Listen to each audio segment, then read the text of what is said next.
And you're watching News 9, English news as it should be.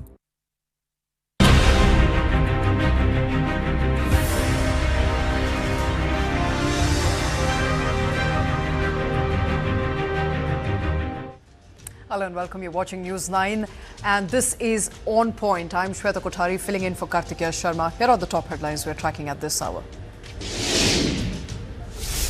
Prime Minister's office gets a new address at Seva Tirth as Prime Minister Modi inaugurates Seva Tirth, hails relations as a mark of shift from colonial mindset to Viksit Bharat. After Kanpur shocking hit and run in Lucknow, 12th class student rams his car into vehicles, plows through pedestrians, kills a 6-year-old and several people are injured. Crowd surge turns fatal at TVK's Salem rally. 37-year-old man from Maharashtra dies during the rally. Tamil Nadu police launches a probe into the incident. TVK condoles death. BNP secures a historic parliamentary win in Bangladesh. Prime Minister Modi dials BNP leader Tarique Rahman, congratulates him on his victory in the polls, reaffirms commitment to better ties between India and Bangladesh.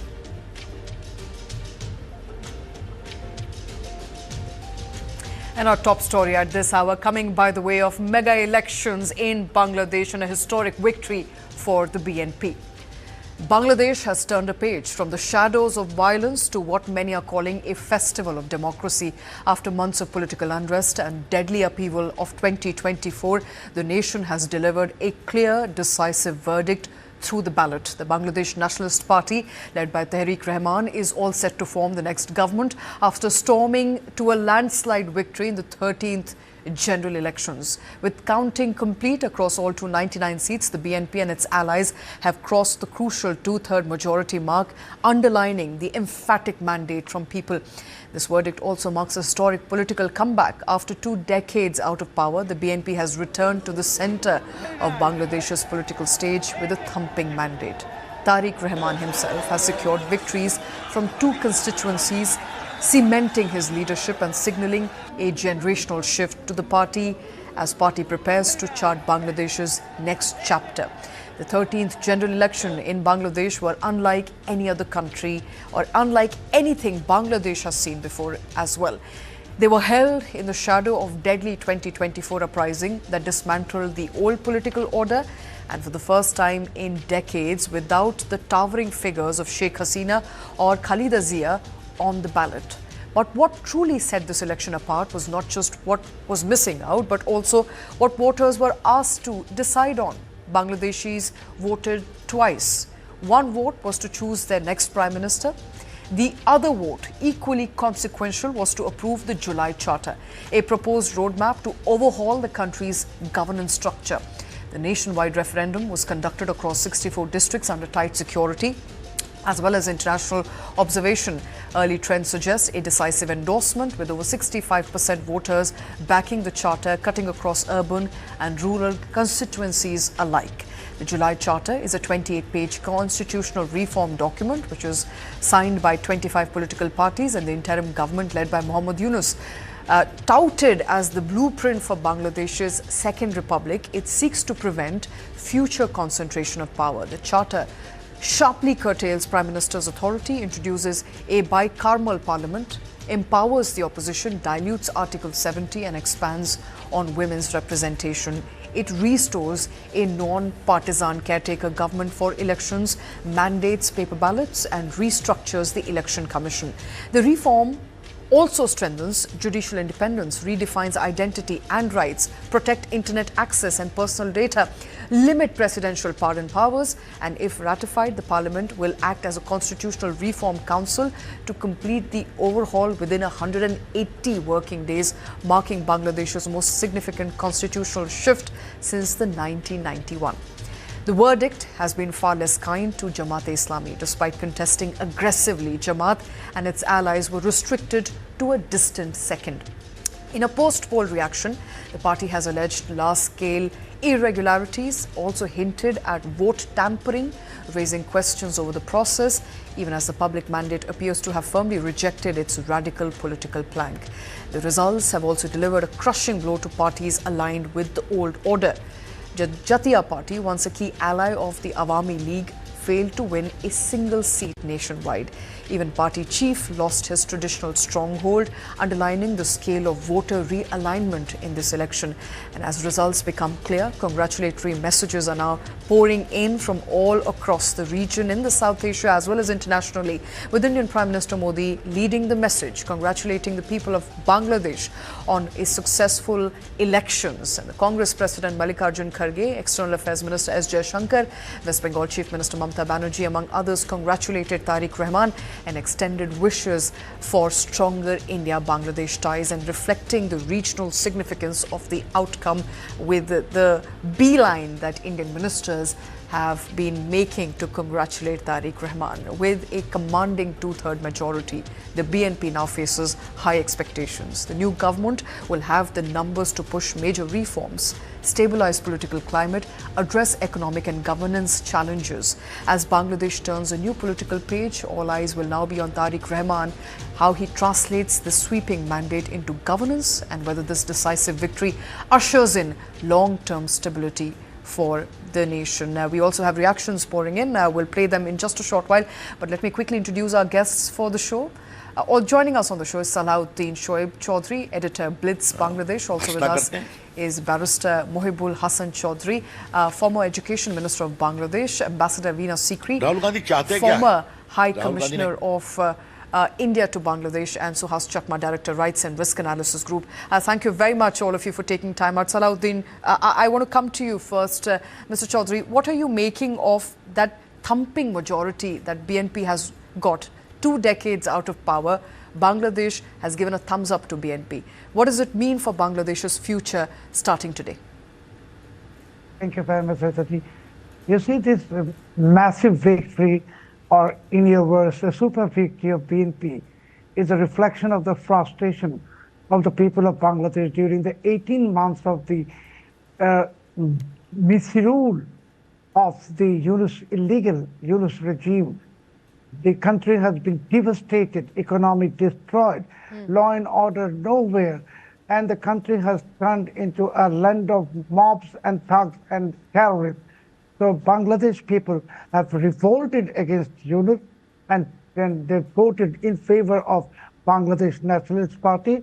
At the same time, we should remember that the Yunus regime has not only destroyed economy, not only destroyed every institution of this country, it has also unnecessarily began a quarrel, almost a war-like situation with our friendly neighbor India. Okay. So people are annoyed.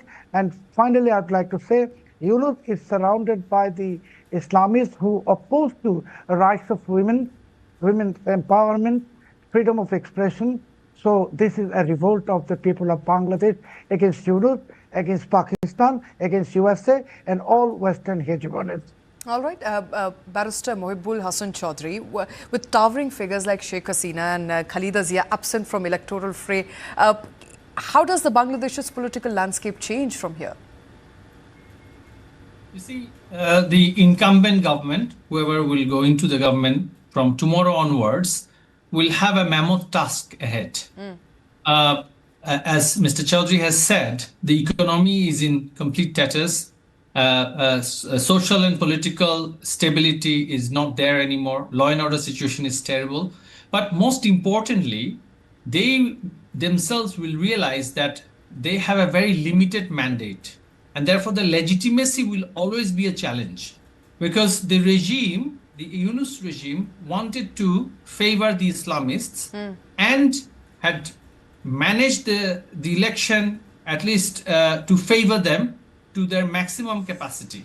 And we have seen a lot of incidents where ballots were stuffed in ballot boxes overnight, and most of it was done to favor the Jamaat-e-Islami led bloc. Okay. But despite that, they could not succeed. but we believe that the new government will realize that they have a legitimacy crisis. A major political spectrum was absent from the electoral process. It's not just the Awami League. You've talked about Jatiya Party. They have not been allowed to even take part in canvassing for their party. Right. And the regime actually hunted them down whenever they have gone to canvass for in their constituencies. So by excluding a huge section of the electorates, they cannot really sustainably run the country.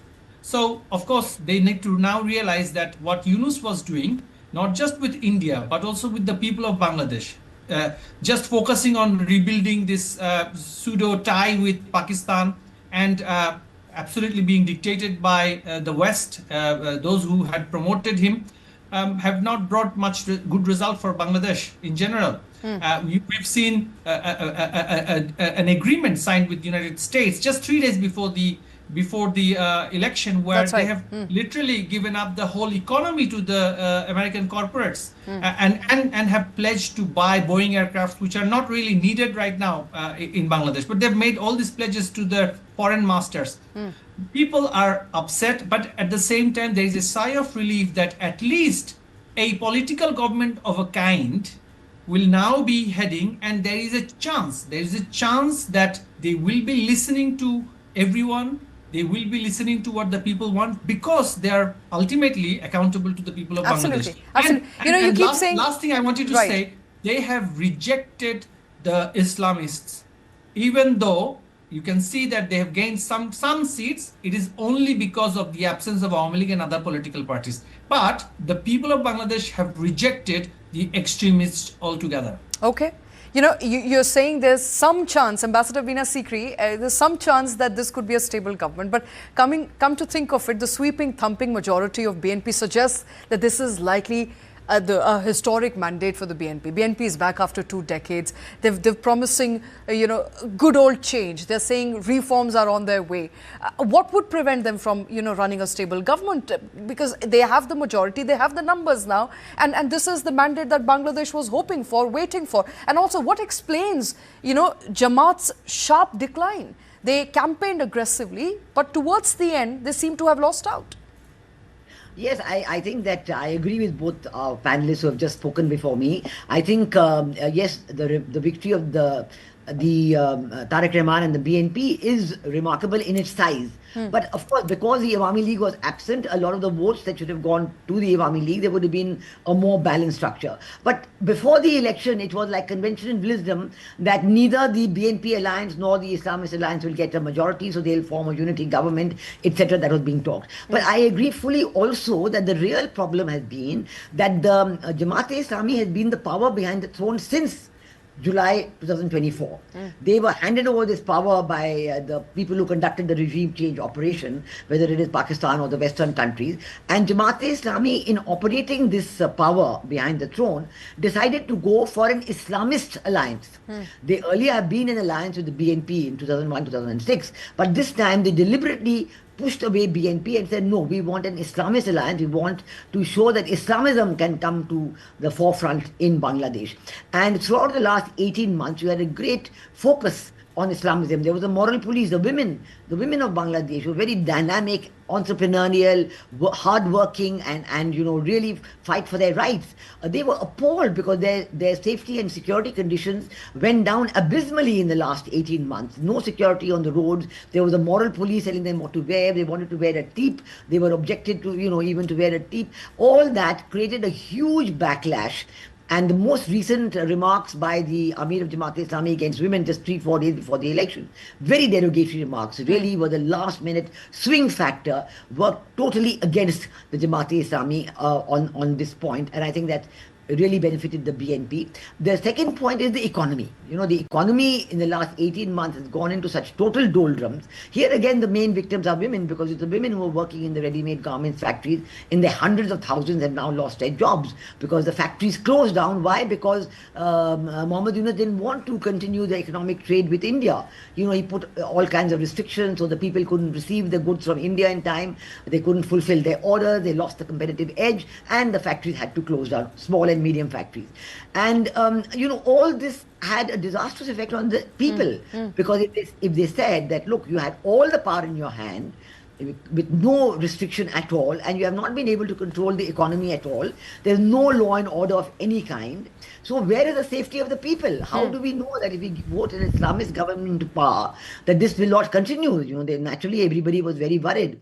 So I think it's a dramatic vote by the women, a dramatic vote on the economy factor, and these 2 or 3 things came together to make sure that the BNP got this massive victory. Now, it is a great responsibility, and I think that, as you know, our Prime Minister sent a very strong message, and he has also spoken to future Prime Minister Tarique Rahman. Maybe the swearing in is on Sunday, I think. And I think that one of the 2 factors, I think, that have immediately come to light, maybe that's a good indication. First, we had a statement from Tarique Rahman saying no celebrations. So in 2001, when the BNP came to power, there were these so-called celebrations which always descend into hooliganism, and the minority community was really badly affected. But this time he said no celebrations, we are going to be very sober, no hooliganism, and we just continue with our work. Secondly, I've just got a message, I think, from even from Mr. Chaudhary, that a member of the BNP has now broken the lock on the Awami League door, which had been put on the Awami League door by the Yunus regime to show that they are banned and they are no longer active. So if the Awami League is going to be allowed to come back into the political space, it's going to be a big difference, I think, for the future of political life in Bangladesh, and it's going to be a good checks and balances, although Awami League may not be in the parliament right now. I would like to also talk about the referendum. You are talking about the referendum as though it's a given. I must say that the referendum itself became a factor. Absolutely. Because I'll come to referendum. I will absolutely, Ambassador, come to referendum. But let me also take a question, from Swaz Chakma. Swaz Chakma, Ambassador clearly pointing out there, as are other panelists, that it feels at the face of it that Bangladeshi people have outright rejected Islamist alliance. That they want a secular country, and that's what the mandate suggests. In the past 1 year, we have seen Bangladesh going through a whole lot of turmoil. Not just the fact that the economy has been left in ruins. There's also social fabric that has been completely destroyed. And you've talked about how minorities have come increasingly under threat. Do you believe that risk is now off the table? Absolutely not, because the reality of the Bangladesh is completely different. And if you look at the statements of the manifestos of Tariq Jia, the BNP, as well as the Jamaat-e-Islami, it's very clear that they do not want to give any rights to the minorities. They believe in equal rights, which basically means there is no special privileges for the vulnerable communities, whether it's religious minorities or the people in the Chittagong tracts. In fact, on record, they have said that they are going to review and annul basically the Chittagong tracts according to the CHT. And if they are not included, then obviously the Hindu minorities have no space whatsoever in Bangladesh. Obviously, they want to control the violence immediately because they are really backlash. So that's why I think they are giving the lip service. The main problem, at the end of this, still remains political, which is compounded by the economic problems. I think we have to bear in mind this is an unfinished task. The unfinished task has been created knowingly or unknowingly by Dr. Yunus, by banning the Awami League. Now, the question is, can you allow this situation to continue by banning the Awami League for a longer period of time? Is that something India can advocate? Is that something European Union or the United States which can advocate for a longer period of time, that you opposed one-party rule, allegedly, by the Awami League, and now that to be continued by the BNP without an opposition? Because Jamaat-e-Islami is not an opposition. They are a partner, and they have been reduced to 80-odd seats because Awami League is not there. Now, the biggest challenge, I want to play the devil's advocate. If I'm an Awami League activist, what will I do? I will first ask my ban to be lifted, and once the terrorist tag is taken out, of course, I have every right to question the legitimacy of the election itself, because I am not there and I am not alone. I'm talking about 40% to 50% of the population, and in this election, possibly I would have won as many seats as the BNP had won, because the Yunus government was so unpopular and they violated everybody's rights except the Jamaat-e-Islami. So now, if you allow the Awami League to come in the political platform. From that day onwards, of course, Awami League will exercise its own political freedom, which the BNP doesn't want. Now, if you do not allow that political freedom to the Awami League, I mean, how are you going to make it? So whatever mandate people are talking about, or whatever the congratulatory messages being sent by our Prime Minister or anybody else, these are gestures which are required as far as diplomacy is concerned. Okay. But we cannot forget the fact that 50% of the population, people who brought independence in the country, we cannot or nobody can allow that organization to remain banned. And if that is allowed by Tarique Jia, and if Tarique Jia doesn't allow, then the coming back of the Awami League, he's creating his own problem. So the biggest problem for Tarique Jia is not only economy, is how is he going to deal with the Awami League? Now, if the Awami League remains banned forever, I mean, I don't think he's going to resolve the problem. And because economy is in a bad situation, and so many agreements have been signed by Yunus, which has in a way constrained the incoming government, now he doesn't have many options. His problems will start only once he takes over the country. Okay. Barrister Chaudhary, what's the future of Awami League? I think that's the question on everybody's mind. I'm sure it's in your mind as well. But, internally, when you're discussing it with other party members in your own party, what's the future now of Awami League? Ambassador Sikri pointed out that it feels like the lock has been moved away on the door as far as Awami League is concerned. Do you see yourself coming back in the political fray anytime soon? And while you answer that, I also have to ask you, what about the safety of minorities? Because there is a larger consensus here that no party has promised anything special as far as minorities is concerned. There continues to be a question on whether minorities will enjoy any sort of protection at all. The future of Awami League is clear, that we are going back into the political discourse because one of the obstacles for us was the army's ongoing engagement in politics. After the election, the army cannot stay outside of the cantonment and they have to return. That is one major obstacle removed. Thereafter, the court system, where many of our activists are still in jail. As of right, they deserve bail. And if the court system starts to work properly, we expect all of them to be out on bail. And our regular activities, whether they lift the ban or not, we will be able to regroup, reorganize, and protest, even if the ban stays. We have withheld ourselves from any kind of violent reaction towards the election. Okay. We have contained our activists from reacting negatively, because we've seen that the BNP had done this in 2014, and as a result, they had lost public confidence and trust. We had taken the harder path of holding our protests peacefully, which of course the system did not allow us to do. I'm not sure why you're calling it harder. I think it should be the only choice. It should be the only option, because that's your country after all. Why would you want violence on streets? Yes. No, because if you are pushed to that limit, you would have no choice but to react. And when you react with your full strength, it turns into violence. Unfortunately, that is the nature of political reaction and actions, right? And that's what the BNP and Jamaat had been doing for a long time, which is why people kept them outside of the political discourse for many years. Okay. And only after the student uprising, they came into the front. Before that, they didn't have people's confidence. But for us, we take the political path. We want to focus on future building, reconciliation with everyone, but for the extremists who are a continuous threat to the region, to the nation, and to our minority citizens.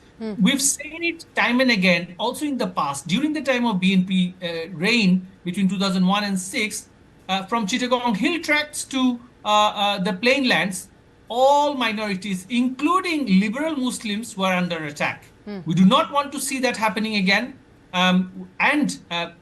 Things like which are settled, Chittagong Hill Tracts Treaty, we need to see that fully implemented. We need to see these key reforms to be in order rather than this so-called July Charter, which seeks to change the word secularism from our constitution, which seeks to create a Pakistan-like constitutional structure where Senate will have the say over the elected representatives and the president will have the power to dissolve an elected parliament, which is what we do not want to see. It will create a Pakistan-like constitutional structure, and that is something that I think BNP will have to look into as they will be in the parliament. All right.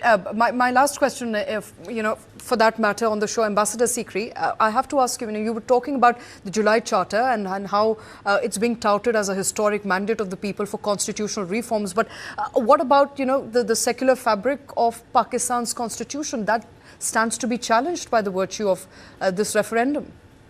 Yeah, I think that the referendum has no constitutional status at all. The Bangladesh constitution does not provide for a referendum. So actually, this is just a myth created by the Yunus regime. They came in saying, we want to do reforms, so we're going to wait for 4 years, do reforms, and then have elections. They had no plans of having elections so early. It's only all the political parties who got together and then said that, no, we must have elections immediately. And so they were held on the 12th of February. But this charter is been created by a small group of people, right. Many of them, from abroad. They're Bangladeshi origin, but they are living abroad.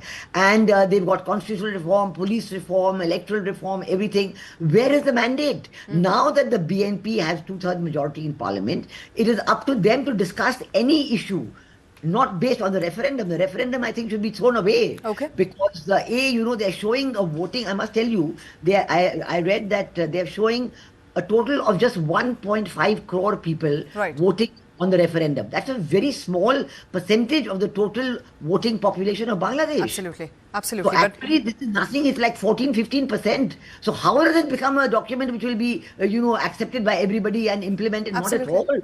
Absolutely. I think the parliament has to look at it afresh. Because whatever they want to discuss, and I agree the points that Barrister Norfield has made, that they're very important issues: secularism, democracy, nationalism, social justice. Why do you want to change the pillars of the 1972 constitution? Right. And who?